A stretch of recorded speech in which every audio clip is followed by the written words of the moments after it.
This is a strange convention, and my convention going goes back to 2000. I'm not there. I'm not in Chicago. I don't want to leave a misimpression. I'm watching it on TV, but tell me your impressions of this convention. Well, I'm not in Chicago either, and my impression yesterday was that the Democratic Party dealt one final indignity to Joe Biden. I was kind of stunned as 10:30 in the East came, and I was looking at the lineup of speakers still to go, and I thought, man, he'll be doing well if he gets on before midnight. In fact, he got on about 11:30. And so it was just the only question now is, was it intentional or was it not intentional? So maybe we'll see how events go tonight and tomorrow night to get an idea of whether it was intentional or not. But the fact is, the president was kind of buried in a bunch of speakers. If you watch, it's always interesting to watch the convention on C-SPAN, which just has the proceedings. It doesn't have any talking heads analyzing anything. And there was a lot of time not wasted, but spent on administrative matters early on. They had the chairman of the party who was there, and they had to approve their party agenda and their platform, which was kind of amusing because that's the one that referred dozens of times to President Biden's second term. It was finished and completed before the big switcheroo happened, and they didn't even fix it electronically. You can go right now to the Democrats' website and see their platform referring to President Biden's second term dozens of times. Byron, this is why anyway, I find it so odd. No one on the floor, not one person in the hall voted for Kamala Harris. And so No. I don't, the enthusiasm is a relief rally, and it's carried her up to, basically it's a tie from all the national polls. And I did talk yesterday off the record with someone who knows what's up and down in the world. And she has closed the gap in some places. She's pulled ahead in other places. And in Pennsylvania, Donald Trump stays ahead. And that's all that matters to me, because if Pennsylvania goes for Trump, he's going to be the president again.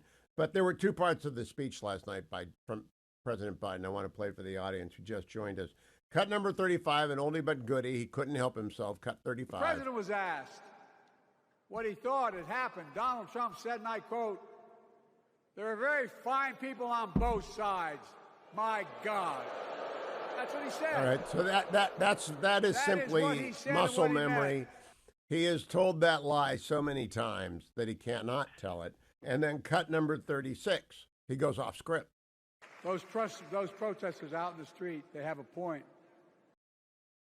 Now, I can't play for you what he says about Israel, Byron, because he said nothing about Israel. Yeah. Not one word. That's really the takeaway.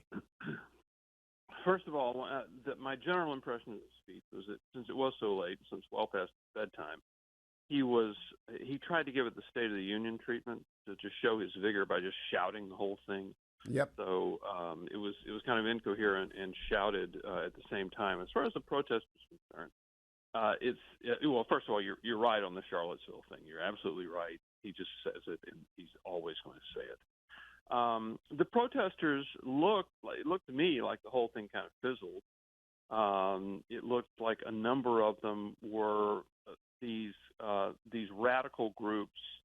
They're not really radical. They're pro-Palestinian, but they're not just pro-Palestinian. This is groups like International Answer, Act Now to Stop War and End Racism, which is an actual communist group. I mean, like Dictatorship of the Proletariat communist group. And they go around and they protest everything everywhere. And so it looked to me like the whole protest thing kind of fizzled, which made it even weirder that the president would kind of endorse them from the podium. It's not as if there were 100,000 people out in the streets, passionately protesting for lives in Gaza or something like that.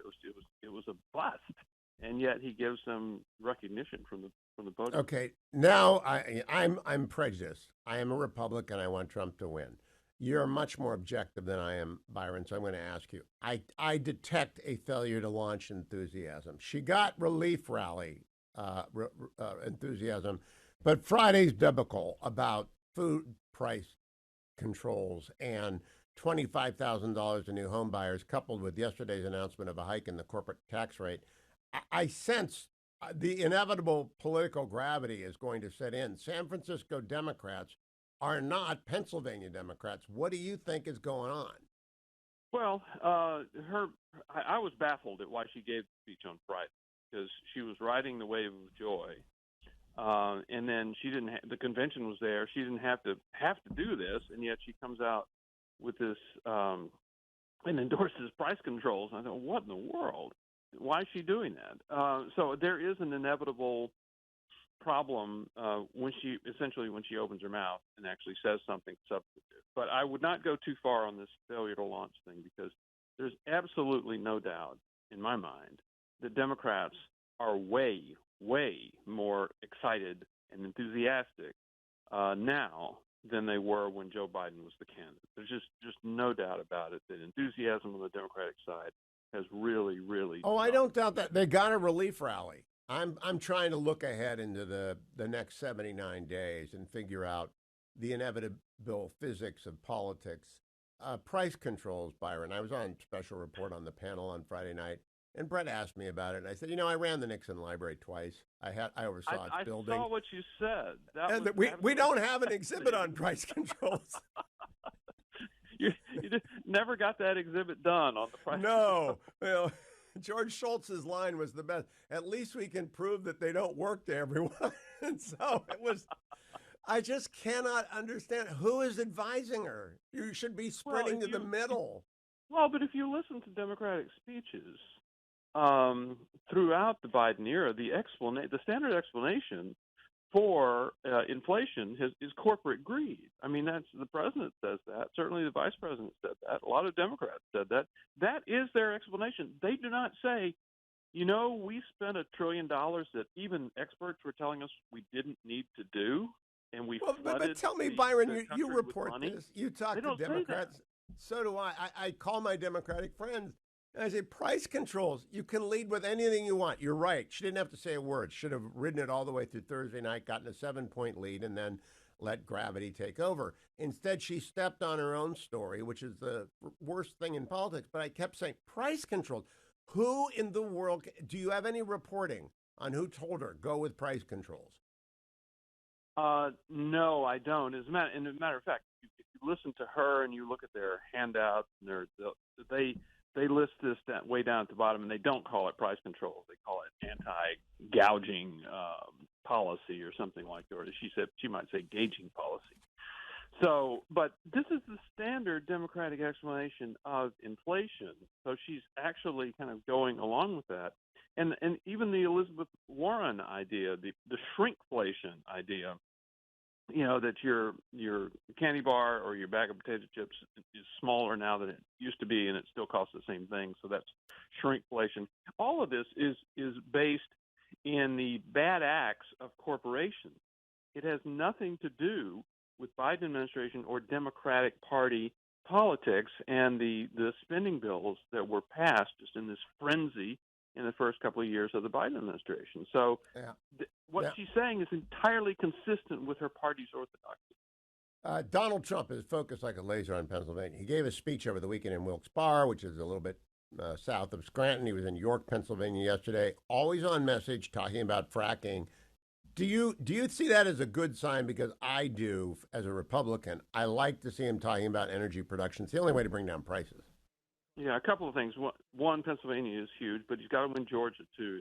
He needs to see if he has a problem in Georgia, and then if he does, to fix it, because that's a real threshold sort of state for him as well. I think what was interesting here is that Trump had not been doing a whole lot of events, and he seemed to kind of wake up for the Democratic convention and his counter programming every single day by appearing Monday, Tuesday, Wednesday, Thursday, Friday.